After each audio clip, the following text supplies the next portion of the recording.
Hi, it's Matty from Acton, Newcastle, and for today's Food Facts in 5, we're going to have a little look around the Eatwell Guide. Now, the Eatwell Guide shows us how much of what we eat should come from each of the different food groups to achieve a healthy, balanced diet.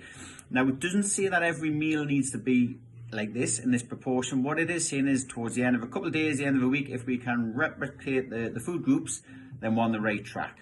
So what I'm going to do today is go through the different food groups, highlight them, touch a little bit on portions, but if you do check out the Food Facts in 5 video on portion sizes, that'll give you a lot more information around that subject. So first food group I'm going to look at today is our fruit and vegetables. So fruit and veg, we all know we should be aiming for 5 a day, but the guideline is a minimum of 5 a day, and we go for different colours, different vitamins, different minerals come from the different intake that we get.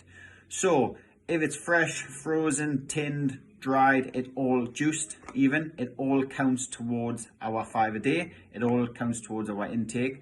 Now, as I said, we're looking for vitamins, minerals, we get some fibre, and we also get some antioxidants, which are like the body's internal hoover from this food group. And the fruit and vegetables is actually our biggest food group. So the most portion of our food should come from this food group.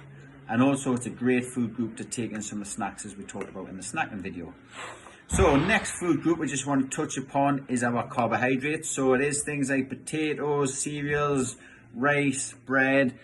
Carbohydrates actually gives us our energy. So we need this food group to get the energy. Now, what we do want is to try and go for the brown or the whole meal, because the whole meal means that it hasn't been refined. Anything which is white has already been refined, so your body can absorb it a little bit quicker, your body can break it down quicker. Any of the whole meal versions means your body has to work a little bit harder and generally keeps you feeling fuller for longer. Just be wary of what we add to some of this food group. Sometimes adding the butters or the sauces can actually mean that this food group contains a lot more calories than it did additionally.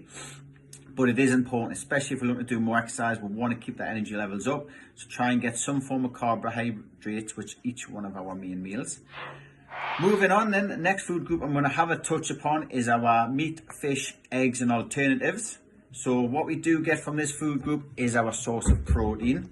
Now, eggs also fall into this food group. Although it's a dairy food, because of the high protein content that we get from eggs, they do fall within that category. So do things like nuts. Now, what I would say with this food group is just be wary on how we cook things. So, if we're cooking things in a lot of oils, a lot of spreads, and it's containing a lot of extra calories, can we remove the visible fat as well, just so we're reducing the calorie intake and focusing on getting the nutrients that we want from that food group, which is the protein.